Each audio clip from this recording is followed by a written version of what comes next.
monde, j'espère que vous allez bien. On se retrouve aujourd'hui pour une nouvelle vidéo qui va être un Bibi haul et on commence tout de suite. Le premier livre que je suis partie emprunter, c'est Le Dernier Magicien, donc le tome 1 qui est L'Ars Arcana de Lisa Maxwell. C'est un livre que j'ai pas mal vu circuler sur beaucoup de chaînes booktube. Et là, il avait à la bibliothèque, donc je me suis dit pourquoi pas. C'est une histoire avec des magiciens, je vous avoue que je sais pas du tout de quoi ça parle. Je l'ai commencé, enfin... j'ai lu que le premier chapitre, voilà. Mais c'est ma lecture en cours et j'ai hâte de pouvoir le lire et je vous en reparle très prochainement. Me revoici pour vous parler brièvement donc du Dernier Magicien de Lisa Maxwell. Je vous parle tout doucement parce que il y a plein de monde à côté, donc j'espère que les bruits de fond ne vont pas trop être présents dans cette vidéo.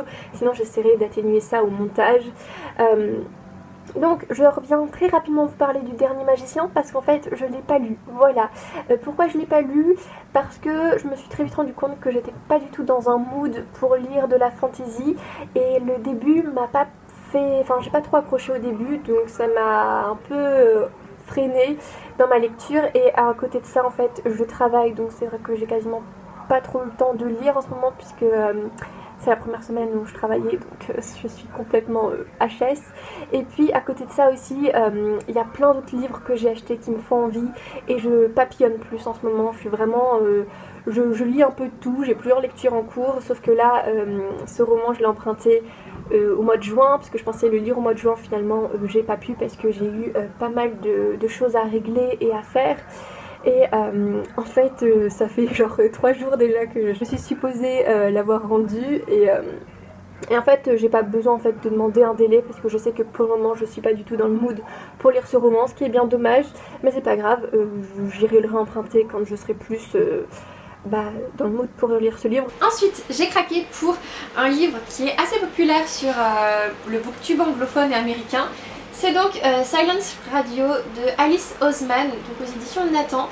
C'est une auteure que je voulais découvrir depuis longtemps, mais pas spécialement avec Silence Radio.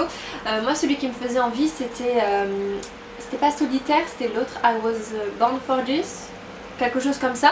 Mais quand je suis allée à la bibliothèque, je suis tombée sur celui-ci et je me suis dit tu sais quoi, pour tenter pourquoi pas.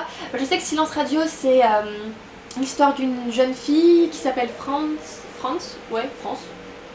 je sais pas. Elle est à la fac et elle écoute en fait les podcasts d'un mystérieux garçon qui s'appelle Silence Radio, je crois. Et c'est tout ce que je sais. Je suis pas totalement sûre de la deuxième partie, mais je sais en tout cas que elle doit être à la fac, France.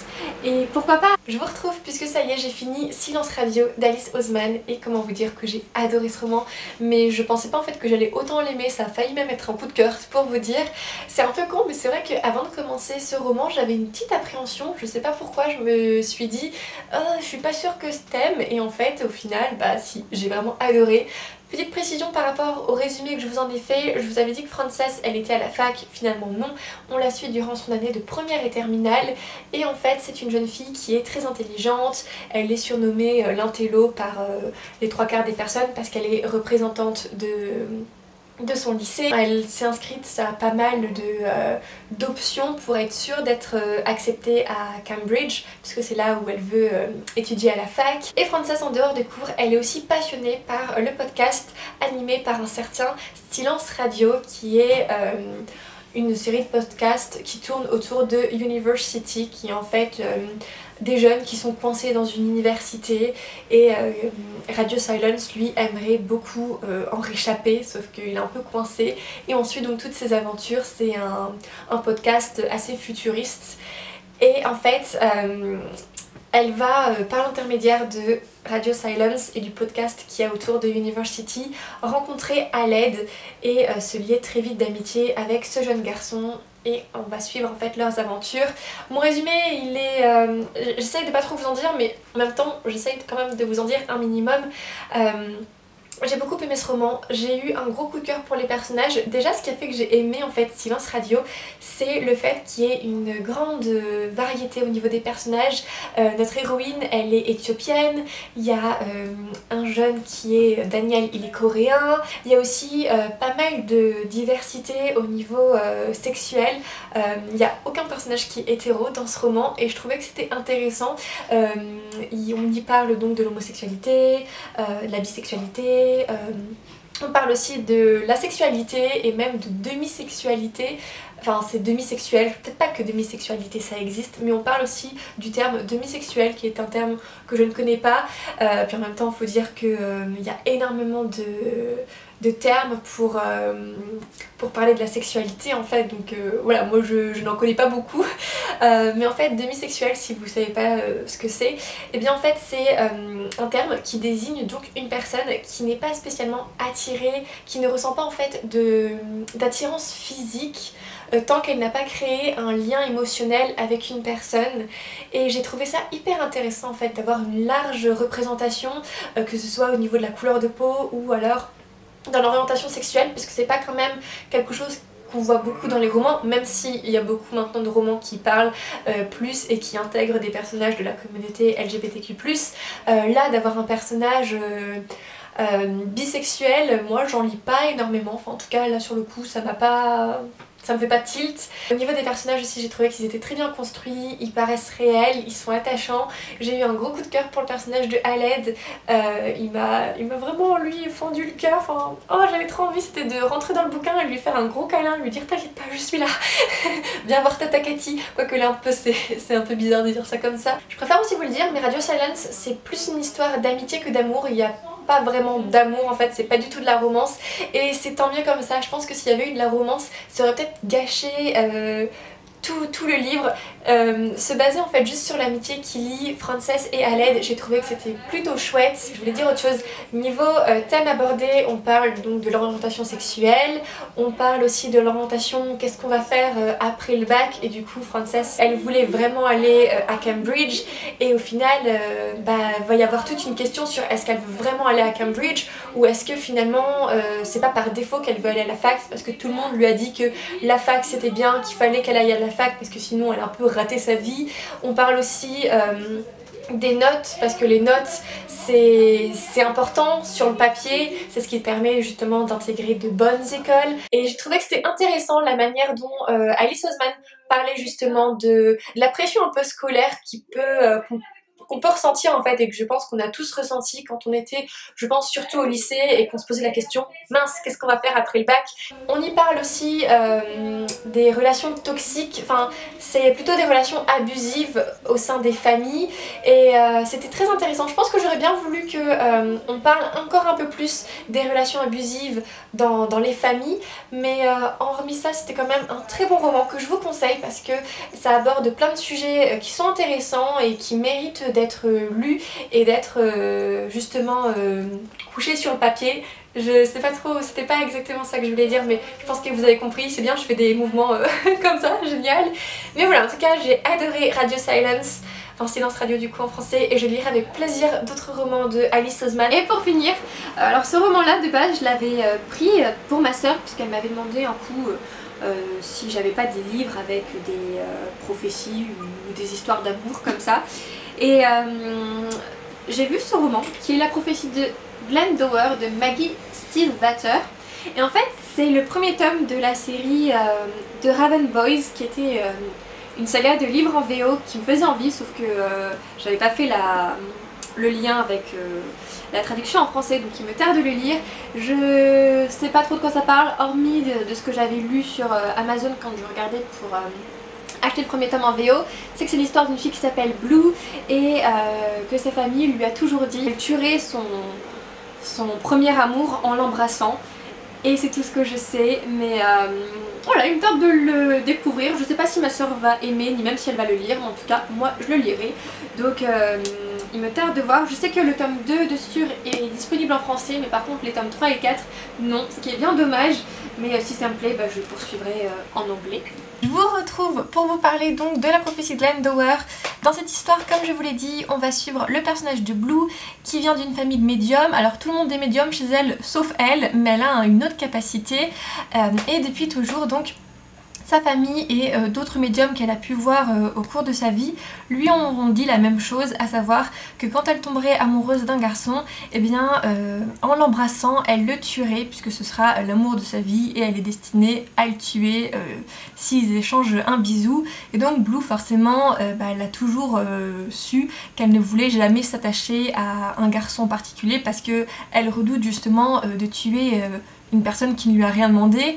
Et là, au début du roman, elle va finalement découvrir qui est le garçon pour lequel elle va avoir des sentiments. Et en fait, ce jeune homme, il est assez étrange entre guillemets parce que il est obsédé par la prophétie de Glendower qui était un roi irlandais ou écossais ou même anglais, je sais plus. Enfin bref, c'est un roi de là-bas. Super les explications. C'est un roi en fait qui...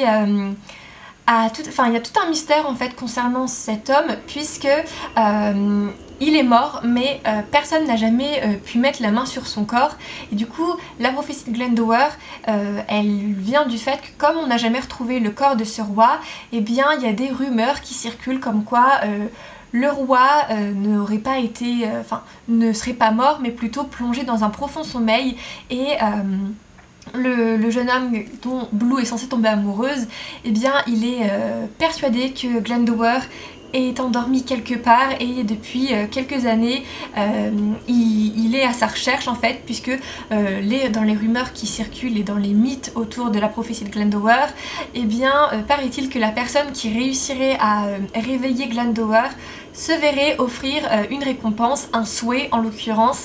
Et donc le jeune homme pour qui Blue va craquer dans ce premier tome, en tout cas c'est ce que nous raconte le résumé, eh bien il veut à tout prix marquer l'histoire, découvrir où se trouve le corps de Glendower, le réveiller pour pouvoir du coup avoir un vœu. Et on va suivre toute cette histoire puisque en plus du point de vue de Blue on a le point de vue de plein d'autres personnages.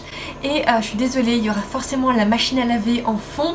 À chaque fois il y a la machine à laver qui finit. Attendez, je vais peut-être attendre un petit peu histoire de, parce que sinon en bruit de fond c'est quand même pas top. Et ce qui est vraiment chouette dans ce roman, c'est qu'on a le point de vue donc de Blue, mais aussi du jeune homme qui est donc à la recherche de Glendower et de plein d'autres personnages. Donc ça c'est intéressant pour avoir une vue d'ensemble sur l'histoire et ça nous permet de mieux la comprendre. Et je trouvais que c'était un point positif à l'histoire. Moi je sais que j'aime bien justement quand on peut un petit peu alterner les points de vue, ça nous permet de mieux de nous mettre dans le bain et de mieux rentrer en fait dans l'histoire.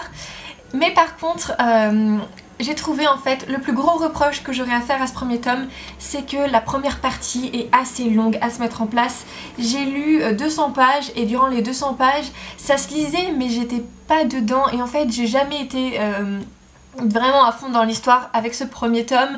Il y a un truc qui m'a manqué, soit je suis passée à côté de ma lecture, soit c'est que ce roman et moi ça devait pas le faire. Je suis un peu deg parce que j'étais persuadée que j'allais aimer The Raven Boys vu l'énorme popularité qu'il a aux États-Unis. Mais je pense quand même que je lirai le tome 2 parce que la fin m'a donné envie de lire la suite. Les personnages sont intéressants.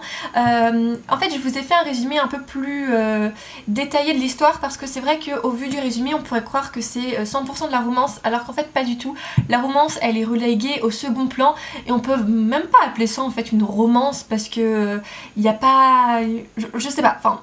La romance elle est quasi inexistante en fait dans ce premier tome, donc c'est vrai que si vous êtes à la recherche d'une romance avec des aspects fantastiques, c'est un peu mort avec la prophétie de Glendower, mais si vous êtes plutôt plus dans l'aspect fantastique et moins dans la romance, ce premier tome peut vous plaire puisque comme je vous l'ai dit il n'y a pas de romance. Je pense que ça se développera dans les tomes suivants et... l'histoire en fait m'a énormément plu même si je suis un peu passée à côté puisque j'ai trouvé aussi qu'il n'y avait pas énormément d'action. Ça se lit quand même, il a fallu attendre vraiment la 200e page passée pour que les éléments en fait s'enchaînent un peu plus rapidement même si c'est un premier tome donc c'est vrai que c'est beaucoup d'introduction. Je pense que les tomes suivants devraient être plus rythmés, en tout cas j'espère. Donc c'est pour ça que j'ai lire le tome 2, en plus c'est un emprunt à la bibliothèque donc c'est pas comme si j'allais l'acheter, enfin quoique je serais obligée de l'acheter si le tome 2 me plaît, comme la suite n'est pas sortie en français. Si vraiment j'adore la suite, bon bah je l'achèterai en anglais mais à voir puisque bon ce premier tome ça a été ça mais sans vraiment être ça. Donc voilà pour mon avis un peu cafouillis sur La prophétie de Glendower. Il y a du bon et il y a du un peu moins bon.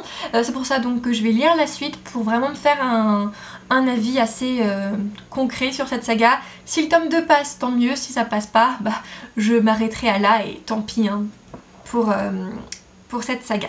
Et bien voilà, cette vidéo Bibi Haul est déjà terminée, j'espère que ça vous aura plu. N'hésitez pas dans les commentaires à me dire si un des livres que je vous ai présenté vous fait envie ou de me dire tout simplement quelles sont vos lectures actuelles. Et sur ce, bien comme d'habitude, je vous souhaite de très belles lectures et on se dit à la semaine prochaine.